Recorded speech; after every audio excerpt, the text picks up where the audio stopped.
Hello students, नमस्कार। Online class में आपका हार्दिक स्वागत है। अपनी बात चल रही थी ऑनलाइन क्लास की सॉलिड स्टेट की, और सॉलिड स्टेट में मैंने आपको कुछ बेसिक बातें बताई थी। बेसिक बातें आपको ये बताई गई थी कि स्टेट क्या होती है। मैंने कहा था स्टेट दो होती है, फिजिकल और केमिकल। फिजिकल में मैंने बात की थी कि फिजिकल स्टेट 5 तरह की होती है हमारे पास: सॉलिड, लिक्विड, गैस, प्लाज्मा और बोस-आइंस्टाइन। यही बात थी हमारे पास। क्या क्या होते हैं, क्या क्या उनके बारे में होता है, मैंने बताया था आपको कि सॉलिड के अंदर पार्टिकल पास पास होंगे, लिक्विड में थोड़े दूर होंगे, गैस के अंदर और दूर होंगे, प्लाज्मा के अंदर क्या होगा, मोलिकुलर आयनाइज हो जाएगा। और बोस-आइंस्टाइन क्या होती है बता दूंगा मैं आपको, सामान्य पे सब चीज़ बता दी जाएगी आपको। तो ये अपने पास थी कुछ स्टेट की। फिर हमने बात ये की थी कि सॉलिड के अंदर क्या होता है, inter particle force of attraction देना पड़ता है हमको, कि जितना inter particle force of attraction अच्छा होगा कंपाउंड उतना अच्छा सॉलिड बनता जाएगा। फिर हमने ये भी कहा था कि inter particle force of attraction से किसी कंपाउंड को सॉलिड कहना बिल्कुल गलत होगा।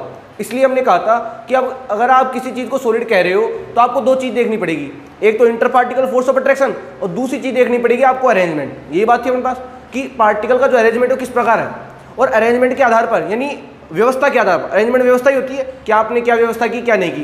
तो व्यवस्था के आधार पर जो आपके पास सॉलिड थे वो दो कैटेगरी के अंदर बांटे थे मैंने। एक तो अपने पास बढ़ाया था क्रिस्टलाइन सॉलिड जिसे आप बोलते हो क्रिस्टलीय ठोस, और एक पढ़ाया था मैंने आपको एमोर्फस सॉलिड जिसको बोलते हैं अपन अक्रिस्टलीय ठोस। इनके जितने भी जो लिखने का जो पैटर्न है, जो तरीका है कि आप किसी लैंग्वेज को अपनी भाषा में कैसे लिखोगे, तो उसके लिए मैंने खुद की अपनी भाषा के अंदर नोट्स बनाए हैं, और वो नोट्स की पीडीएफ मैं आपको शेयर कर दूंगा। उसको आप तरीके से अपनी कॉपी के अंदर नोट डाउन कर लेना, ठीक है भाई। आपके लिए कोई बर्डन नहीं दे रहा कि आपको किताब के अंदर लेना है खुद नोट बनाने, क्योंकि आपसे ये काम नहीं हो पाएगा कि आप नोट्स खुद प्रिपेयर नहीं कर पाओगे। तो मैंने अपनी भाषा के अंदर खुद नोट्स तैयार किए, उसके अंदर एडवांस से लेके बेसिक तक का पूरा मटेरियल मिलेगा आपको, ठीक है। मैंने तैयार कर दिए, मैं आपको पीडीएफ शेयर कर दूंगा। अपनी जो बात चल रही थी वो बात चल रही थी क्रिस्टलाइन सॉलिड की और अमोर्फस सॉलिड की। और मैंने आपसे कहा था कि क्रिस्टलाइन सॉलिड क्या होगा कि रेगुलर अरेंजमेंट। वापस बात सुनना, वापस में थोड़ा रिवाइज कर रहे हैं तो हमको थोड़ा याद रहे आपको कि क्रिस्टलाइन सॉलिड क्या होंगी, जिसके अंदर पार्टिकल और एटम का रेगुलर अरेंजमेंट होगा। रेगुलर बताया था मैंने आपको, अगर ए है तो ए के बाद बी, फिर ए फिर बी, फिर ए फिर बी, फिर ए फिर बी, यानी रेगुलर अरेंजमेंट। और इरेगुलर अरेंजमेंट का मतलब क्या होगा, जैसे आपने ए लिया, ए के बाद बी, फिर बी, फिर बी, फिर ए, फिर बी, फिर ए, फिर बी, बी, बी, ए, यानी इरेगुलर अरेंजमेंट। मैंने कहा था आपको तरीके बताए थे मैंने दो, कि मान लो आपके पास एक कमरा है और उस कमरे के अंदर आपको मैं बॉल डालने के लिए कहूँ तो दो तरीके होंगे। एक तो आप एक बॉल को लेके आओगे, यही जमाओगे, तरीके जमाते चले जाओगे। और एक तरीका क्या होगा आपके पास, आपने कमरे के बाहर आपने बॉल उठाई और फेंकना स्टार्ट कर दी, तो वो तो होगा इरेगुलर अरेंजमेंट। और जिनके अंदर इरेगुलर अरेंजमेंट होता है उनको बोलते हैं अपन एमोर्फस सॉलिड, और जिनके अंदर रेगुलर अरेंजमेंट होता है उनको बोलते हैं अपन क्रिस्टलाइन सॉलिड। ये बात थी। मैंने आपसे कहा था कि क्रिस्टलाइन सॉलिड के अंदर रेगुलर अरेंजमेंट पाया जाता है, इसलिए इन सॉलिड को बोला था अपने ट्रू सॉलिड, यानी ये जो होते हैं वास्तविक ठोस होते हैं। ओरिजिनलिटी में ठोस जो होते हैं वो क्रिस्टलाइन सॉलिड होते हैं। बात समझ में आ रही है, बताया था मैंने आपको। और मैंने कहा था कि जो आपके पास अमोर्फस सॉलिड है उनके अंदर रेगुलर अरेंजमेंट पाया नहीं जाता, इसलिए उन सॉलिड को बोला था अपने स्यूडो सॉलिड, यानी जो ओनली दिखावे के लिए सॉलिड है, होते नहीं है, उनको बोलते हैं स्यूडो सॉलिड, जिन्हें हिंदी बोलते हो आभासी या छद्म ठोस भी कह सकते हो। ये बात मेरे पास बताऊंगा, आप एग्जाम्पल की बात करेंगे। उसके बाद अपने पास लेक्चर समाप्त हो गया था, क्योंकि मेरे पास एमबी नहीं थी नेट के, इसलिए अब जो मैं बात करने जा रहा हूँ वो बात वेरी वेरी इंपॉर्टेंट है भाई। अब जो दो पॉइंट मैं डिस्कस करूंगा उनके आधार पर आपको और क्लियर हो जाएगा कि क्रिस्टलाइन और अमोर्फस सॉलिड से मतलब क्या होता है। देखो भाई, और वो बोर्ड के अंदर बहुत ज्यादा पूछा जाता है उस टॉपिक को, और बता रहा हूँ वो टॉपिक क्या है, तो देखना ध्यान से वापिस। एक तो अपनी बात चल रही है क्रिस्टलाइन की, और एक बात चल रही है अपने पास अमोर्फस। इसको तो बोले एक्रिस्टलीय ठोस, उसको बोलते हैं अपन क्रिस्टलीय ठोस। यही बात थी अपने पास। दो प्रॉपर्टी जो मैंने बता दिया आपको कि इसके अंदर रेगुलर अरेंजमेंट होता है, इसके अंदर इरेगुलर अरेंजमेंट होता है। इसको ट्रू सॉलिड बोलते हैं, इसको अपन स्यूडो सॉलिड बोलते हैं। ये अंतर भी हो गए एक तरीके से। अब बच्चे नहीं होगा जो तुमको अंतर लिखाए जाए, समझदार हो लिख सकते हो आराम से। तीसरा जो इंपॉर्टेंट पॉइंट, और वही पॉइंट वेरी वेरी इंपॉर्टेंट है भाई, इंपॉर्टेंट नहीं कहूंगा मैं, तो इसे वेरी वेरी इंपॉर्टेंट कहूंगा, क्योंकि टॉपिक कुछ स्पेशल है। और वो जो पॉइंट है मैं आपको समझाऊंगा कि वाकई में इसे वो क्यों कहते हैं, इसे वो क्यों कहते हैं, बताऊंगा टॉपिक क्या है। उस टॉपिक को बोलते हैं अपन एन आइसोट्रोपिक। ये देखो इंपॉर्टेंट टर्म है, इसे बोलते हैं आइसोट्रोपिक।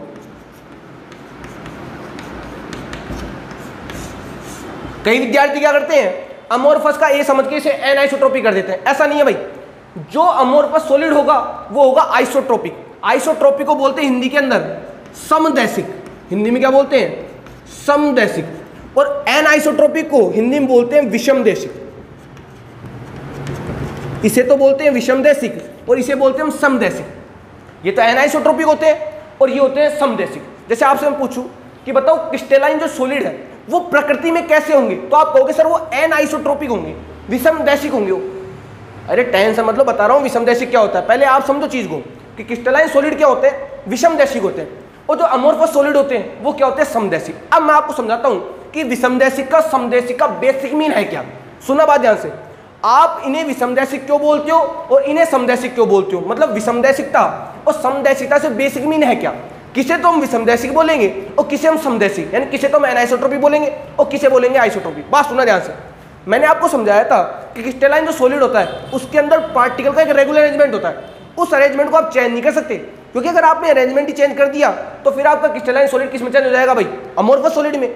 हम तो किस सॉलिड की बात कर रहे हैं, क्रिस्टलाइन सॉलिड की। तो मैं आपको दो चौक के द्वारा दिख तो जाएगा शायद आपको, दो चौक के द्वारा प्रॉपर विजुअलाइज से बताऊंगा कि क्रिस्टलाइन सॉलिड कैसा दिखेगा और अमोर्फस सॉलिड कैसा दिखेगा, और उसके अंदर एनाइसोट्रोपिक क्या होगा और आइसोट्रोपिक क्या होगा। सुनो ध्यान से, पहले मैं आपको समझाता हूं एनाइसोट्रोपिक का मीनिंग क्या होता है। सुना, पहले मैं इंग्लिश में समझा देता हूं।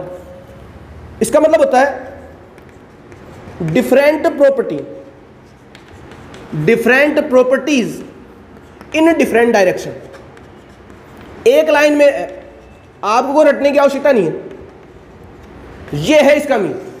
एनाइसोट्रोपिक का मीन क्या होता है, different property in different direction. अब मैं आपके साथ हिंदी में बात करूं कि दिशा परिवर्तन के साथ, सुनना बात, देखो हिंदी में थोड़ा अजीब सा लगता है, इंग्लिश तो बिल्कुल बेस्ट होती है, मुझे टेंशन लेने की बात नहीं है। एनाइसोट्रोपिक का मीन क्या होगा, different property is in different direction, यानी दिशा परिवर्तन के साथ भौतिक गुणों के मानों में भिन्नता। सुना बात ध्यान से, डिफरेंट प्रॉपर्टी यानी डिफरेंट क्या होगी, प्रॉपर्टी क्या होती है, क्या होती है, गुणित होते हैं, इन डिफरेंट डायरेक्शन यानी विभिन्न दिशाएं। दिशा परिवर्तन के साथ मान लो आप तो एक बार इस दिशा से गए और एक बार आप इस दिशा से गए, अगर दिशा परिवर्तन के साथ अगर भौतिक गुणों के मान के अंदर भिन्नता आ रही है, सुना बात ध्यान से, अगर दिशा परिवर्तन के साथ अगर भौतिक गुणों के मान में भिन्नता आ रही है तो बनने वाली नेचर कहलाती है विषमदैशिक। क्या कहलाती है, विषमदैशिक। समझ रहे हो बात, different properties in different direction is called anisotropic in nature. यानी डिफरेंट प्रॉपर्टी क्या होंगी कि अगर आप एक दिशा में गए तो आपको गुण अलग मिले, और एक आप इस दिशा में गए तो आपको नेचर बिल्कुल अलग मिली। तो ऐसे जो गुण वाले यौगिक होते हैं उनको बोलते हैं अपन एनाइसोट्रोपिक। उसे क्या बोलते हैं, एनाइसोट्रोपिक। तो मान लो आपसे कोई परिभाषा पूछ ले बोर्ड के अंदर, बताओ विषमदैशिक क्या होंगे या एनाइसोट्रोपिक क्या होंगे, तो आप कहोगे कि different properties in different direction is called anisotropic. कि दिशा परिवर्तन के साथ अगर भौतिक गुणों के मान के अंदर भिन्नता आ रही है तो जो बनने वाले यौगिक है वो कहलाएंगे विषमदैशिक, और यह गुण क्या कहलाएगा भाई, विषमदैशिकता। बात समझ में आ रही है, दिशा परिवर्तन के साथ भौतिक गुणों के मान में भिन्नता क्या कहलाती है, विषमदैशिकता। अब सर ये क्रिस्टलाइन सॉलिड तो विषमदैशिक क्यों है और ये अमोर्फस सॉलिड समदैशिक क्यों, कैसे समझाओगे सर आप, बिल्कुल तरीके समझा दिया जाएगा वो कि ये तो विषमदैशिक क्यों है और ये समदैशिक क्यों है। देखो मैं डायग्राम समझाता हूँ आप कि ये जो है विषमदैशिक है, आपको प्रॉपर्टी तो पता लग गई कि जैसे अलग अलग दिशा में जाओगे आप तो आपको प्रॉपर्टीज क्या मिलेंगी, बिल्कुल अलग अलग। अब देखना, एक तो मेरे पास ये पिंक चौक है और एक अपने पास है ये येलो चौक, लगभग येलो सा ही है, देख लो। अब मैं आपको बढ़ा के दिखाता हूँ और मैं आपको देखो ऐसे दिखाता हूँ, जैसे इसको तो मैंने कर दिया ऐसे, मान लो इसको तो मान लिया मैंने ए, जो मैंने पिंक चौक लिया है उसको मैंने मान लिया ए, और ए क्या है, एटम। इतने दूर दूर नहीं होते भाई, पास पास होते हैं, दिखाने के लिए बनाया गया है। ये ध्यान रखना, कोई कहोगे सर ये तो आपने एटम ही दूर दूर कर दिया तो गैस हो गया, ऐसा नहीं है भाई, ओनली शो करने के लिए, बाकी एटम इतने दूर दूर नहीं होते। मैंने पहले कहा सॉलिड के अंदर एटम बिल्कुल क्या होंगे, पास पास। देखो ध्यान से, ये पिंक वाला ए, ये ए, ये ए, ये ए, पिंक वाला समझ गए ना। मान लो कोई पिंक वाला आइटम है उसको मैंने ए मान लिया और दूसरे वाले को बी भी मान लूंगा, दिख जाएगा साफ साफ आपको। ये ले लिया ए, ये ए, ये ए और ये ए, ठीक है। अब मैं ले रहा हूं येलो चौक वाला, इसको मैंने मान लिया बी, बी मान लिया तो देखो ये बी अपने पास, ये अपने पास बी, ये बी, ये बी मान लिया। आपको तो शायद बोर्ड के ऊपर एक ही कलर का दिख रहा होगा, लेकिन बाकी है दो। पिंक वाला तो मैंने मान लिया ए और येलो वाला मान लिया मैंने बी, ठीक है। अब देखो उसको लिख दिया मैंने, ये कौन सा सॉलिड है साहब, क्रिस्टलाइन सॉलिड, ठीक है। अब देखो, अब ये भी आपने कहा है कि सर क्रिस्टलाइन सॉलिड तो एनाइसोट्रोपिक होते हैं साहब, और अगर एनाइसोट्रोपिक होंगे तो आप कह रहे हो एनाइसोट्रोपिक तो वही होंगे जिनके अंदर प्रॉपर्टीज क्या होंगी, डिफरेंट। यानी अगर आप अलग अलग दिशाओं में जाओगे तो आपको प्रॉपर्टी बिल्कुल अलग मिलेंगी, यही मतलब है। अब देखो ना कैसे प्रूव करेंगे आप।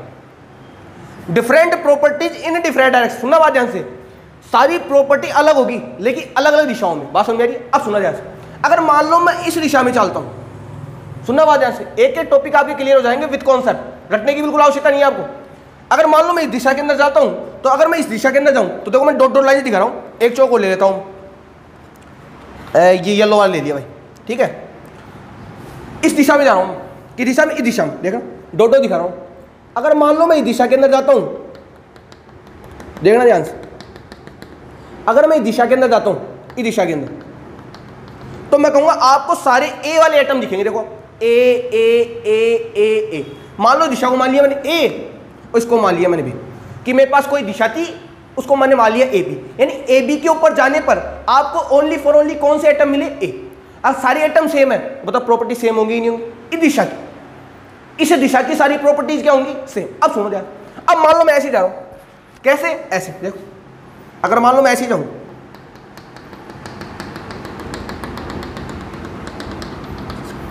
इसको मैंने ली सी, इसको ले लिया मैंने सी, देखो।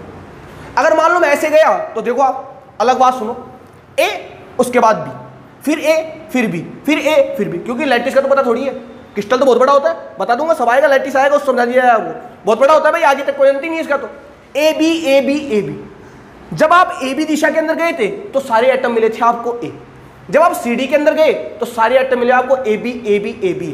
तो बताओ सी डी वाली प्रॉपर्टीज क्या ए बी वाले से मैच करेगी? क्या बिल्कुल मैच नहीं करेगी। इसके अंदर सारे एटम एक जैसे थे और इसके अंदर सारे एटम क्या थे भाई? डिफरेंट। और मान लो मैं इससे हूं, अगर मैं इस दिशा के अंदर जाता हूं, देखना जैसे यहां दिखा देता हूं,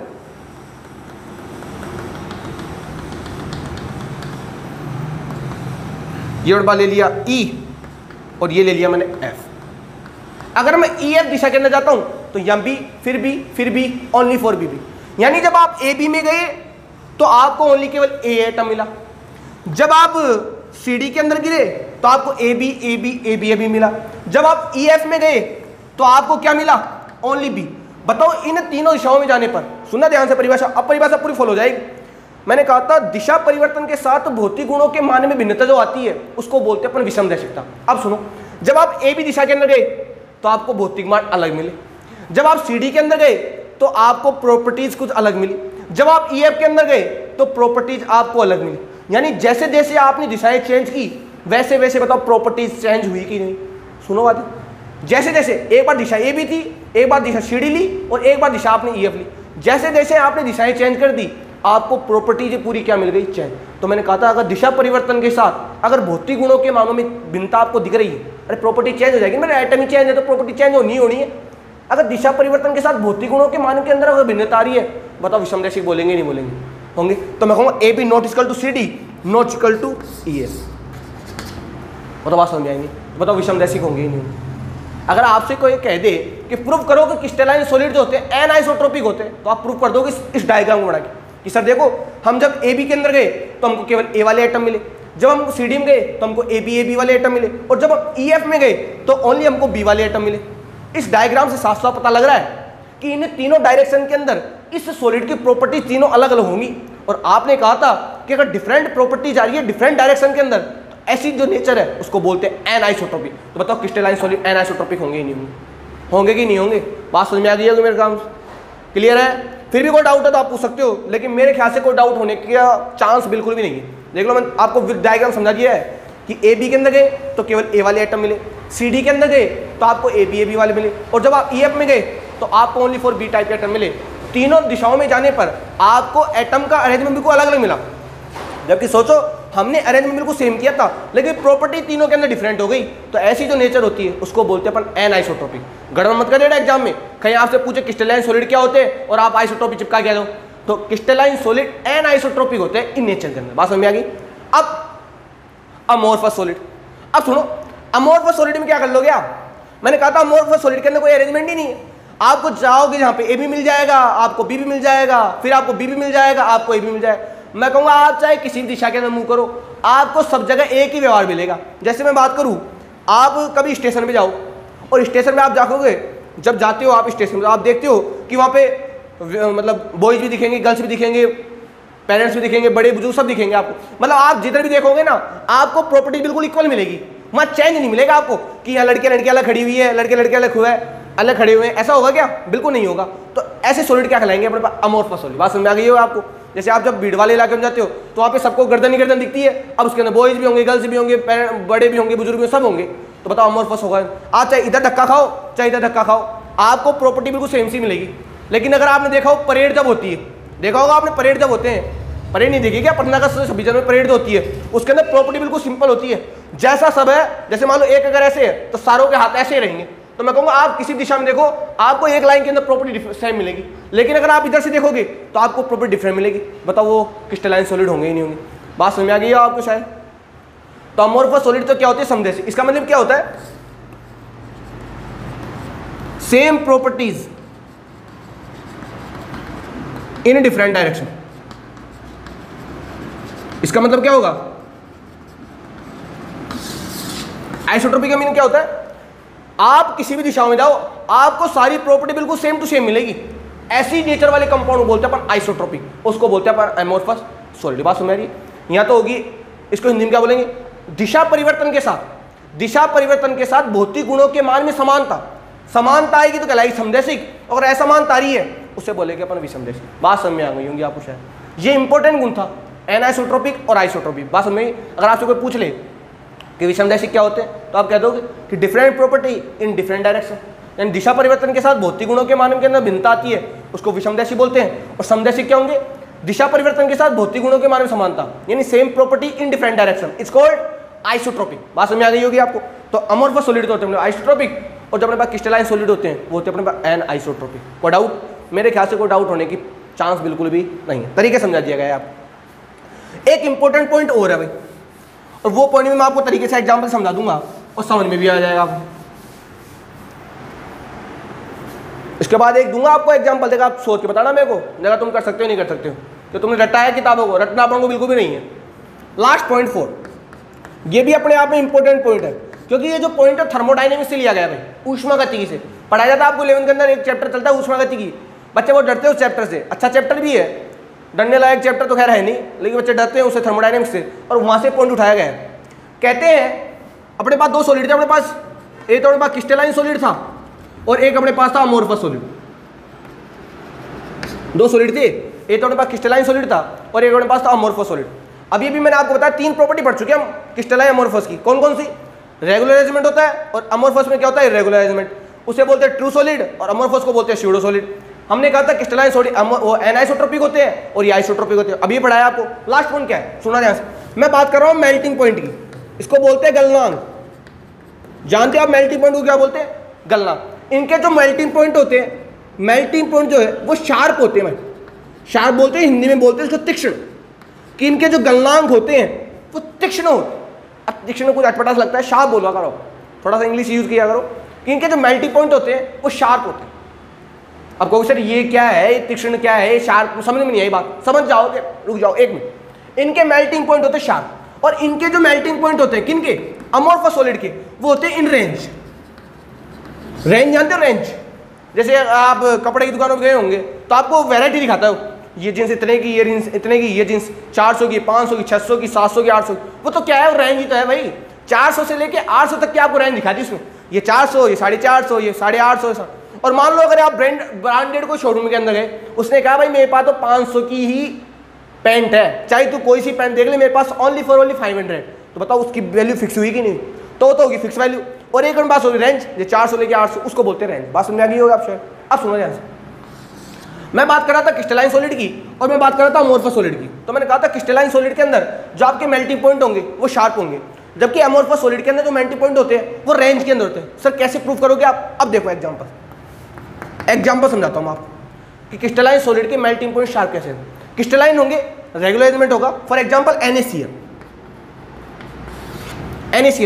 NaCl का जो मेल्टिंग पॉइंट होता है वो होता है लगभग 423 पॉइंट इतना मान लो आप, इसके लगभग ही होता है 16 से, इसके लगभग ही होता है। मतलब इस स्टेट के अंदर इक्विलिब्रियम में होता है। कौन? NaCl। अगर मान लो आपने इतना ले लिया लगभग और इतना ले लिया यहाँ पे, यानी 17 पे या 10 पे, तो 10 पे तो रहेगा सॉलिड स्टेट के अंदर और 17 पे रह जाएगा लिक्विड स्टेट के अंदर, और इस स्टेट के अंदर रहेगा इक्विलिब्रियम। किस में रहेगा? इक्विलिब्रियम के अंदर, मतलब इस स्टेट से कम और स्टेट से ज़्यादा बिल्कुल पॉसिबल नहीं है, यानी जिनके मेल्टिंग पॉइंट फिक्स होते हैं। फॉर एग्जांपल बर्फ, आप देखो बर्फ जो है 0 डिग्री सेंटीग्रेड के ऊपर मेल्ट हो जाती है, उससे कम पर और उससे ज़्यादा पर उसके मेल्टिंग पॉइंट का आसार बिल्कुल नहीं होता। जिसका मेल्टिंग पॉइंट फिक्स होता है, यानी उसके ऊपर जाके उसको मेल्ट होना है, उसको बोलते हैं शार्प नेचर, यानी उसके नीचे और उसके ऊपर कोई भी मेल्टिंग पॉइंट उसके लिए अलाउ नहीं होता, उसे बोलते हैं मेल्टिंग पॉइंट इन शार्प। लेकिन अमोर्फस का मेल्टिंग पॉइंट रेंज में होता है। फॉर एग्जांपल रबर, आपने देखा होगा रबर को आप जलाओ तो पहले क्या होगा, जैसे आप जलाओगे तो थोड़ी कि जलाते तुरंत वो पानी पानी हो गया मेल्ट होगा, ऐसा नहीं होता। रबर को जैसे आप जलाओगे तो पहले वो मुलायम होगा, फिर वो थोड़ा ढीला होगा, जैसे जैसे आप टेम्परेचर इंक्रीज करते जाओगे धीरे धीरे धीरे धीरे धीरे धीरे लास्ट में जाके वो मेल्ट होगा। मतलब उसका मेल्टिंग पॉइंट डिसाइड नहीं था। अगर उसका मेल्टिंग पॉइंट फिक्स होता तो जैसे आप उसको टेम्परेचर देते तुरंत वो मेल्ट हो जाता, लेकिन उसका मेल्टिंग पॉइंट फिक्स नहीं था। मतलब मेल्टिंग पॉइंट क्या था उसके अंदर, रेंज में। किसके अंदर था, रेंज में। समझ गया रेंज क्या होता है? जिसका मेल्टिंग पॉइंट, आपने रबर लिया, उसको आपने 100 से लेके गर्म किया, 100 से लेते लेते 120 पे जाके साथ मेल्ट हुआ, तो उसकी रेंज कहाँ से आएगी, 100 से लेके 120। जबकि आइस के अंदर क्या होता है, परमानेंट होता है 0 डिग्री, उससे कम पे उससे ज़्यादा मेल्ट नहीं होता। बात समझ में आ गई? 0 डिग्री पे ही मेल्ट होगा, तो उसको बोलते हैं कौन सी नेचर, रेंज, और ये होता है मेल्टिंग पॉइंट शार्प। एग्जाम्पल ले लेना इसके एग्जाम्पल हमारे पास कौन से होते हैं, डायमंड ले लो, क्रिस्टलाइन के, ग्रेफाइट ले लो, ग्रेफाइट। इसके एग्जाम्पल क्या होंगे मेरे पास, प्लास्टिक हो गए, रबर हो गए, ग्लास हो गया। बताया था ग्लास तो सुपर कूल लिक्विड कहलाता है। इसके एग्जाम्पल हो गए। यहाँ तक बात समझ में आ गई आपको? इतना ही आज के लिए।